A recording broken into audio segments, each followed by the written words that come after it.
What's going on, nomads, pod people, and strangers everywhere across the internet? Sounds sexy. My name is V, like the letter, and today we are doing a new Nomadic Reviews video about Season 11 of Mystery Science Theater 3000, aka Mystery Science Theater 3000 The Return. Roll that intro, but not the entirety because I don't want Netflix suing me.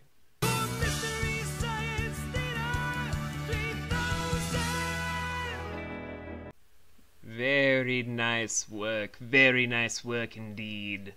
Now, a little bit of backstory before we go into the full episode, guys. This has been recorded 5 times. 5! 1, 2, 3, 4, 5! This is the 5th time in general. So I've been trying to get this review done pretty well. And I've gotten little sleep over trying to get this done correctly. So let's just roll into my whole impressions of the 11th season in comparison to the other 10 in the entirety of MST3K. Well, I came in during the Joel era by the tail end, so basically that was my impression going into this right here. Comparing it to the Joel and Mike era, the Jonah era kind of feels like a good mesh between both, where you had the energetic stuff of prop comedy from the Joel era, with a nice blend of good comedic stuff in the theater from the Mike era, where it just kind of meshed pretty well together, where the puppetry for all the stuff with Tom Servo and Crow and Gypsy was just phenomenal work on the whole cast and crew's part, along with the fact that the sets looked so supremely good, so glistening in all of the whole freshness, whether it was CGI based, claymationized, or just crafted by hand. It just looked so good, so authentic that it almost looked realistic, like you could see the sets honestly on that location they were talking about. To a slight extent. And then, aside from just aesthetics and the whole impressions of how I was going into this about how it's a good blend, I want to say that the movies they picked out was a mix of both good selections and bad selections. Please explain. I could see a bunch of these movies being easily riffed on, like Beast from Hollow Mountain, or Reptilicus, Star Crash, and Carnival Magic, I think it was called Carnival Magic. Like, those movies I could see. But then you also have, like, the Dark Horse episode stuff, like the Wizards of the Lost Kingdoms 1 and 2. It wasn't really the ripping material, just the movie itself kind of gave off not a lot of comedic vibes, even with the good enough writing.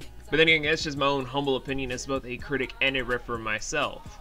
But aside from all that stuff, I can't really say much about casting, because, well, It's more or less just how you handle yourself with the script, no matter who you have, whether it's Patton Oswalt and Felicia Day or not.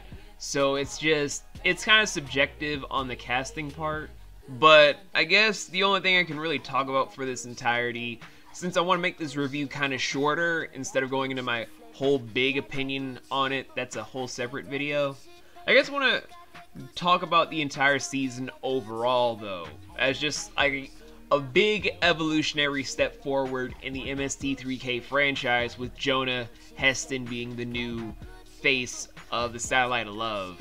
I guess I can honestly say that out of any other comedic style they could have gone with, or any other host, Jonah feels like the way he started off this first season with his own flair, and how they brought in all this stuff with the Kickstarter, with a whole bigger budget, a better cast and crew to just help out Joel write out everything. It just feels like a nice step forward into the future about what they could or could not do with MST3K now than what they could have done back in the day.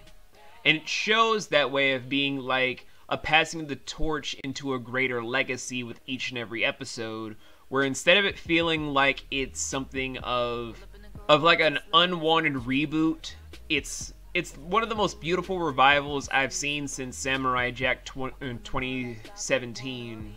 And that's saying something from someone that hates revivals with a burning passion, if the show ended off on a good length.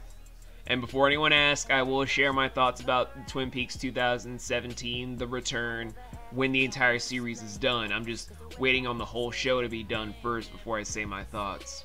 But I guess when all it's said and done though, MST3K The Return was a pretty good enough season for itself where it started off now, but the only question is, what are they going to do from here? Because with Netflix, although they're trying to now market more and more shows, we also have a small little thing about them canceling shows that have a good demographic with themselves of diversity to then go into a different niche market to be canceled. I like how I was just building that up only to then drop it dead center with it was canceled for certain shows. So I don't know. I'm trying to be confident in all this stuff to then just say more beautiful things, but I'm very nervous with how Netflix is doing things nowadays, so I don't want to be overly optimistic over something. So I guess for now, I'll just leave it at the whole entire critiquing of it all, from just letter grade, number grade, and star rating.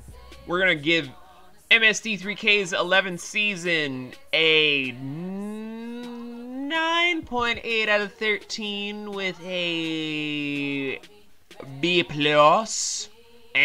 5.5 out of 7 stars. I don't have any alternate recommendations for you guys, but I will say this. We have another Nomadic Reviews episode coming out soon of Riverdale.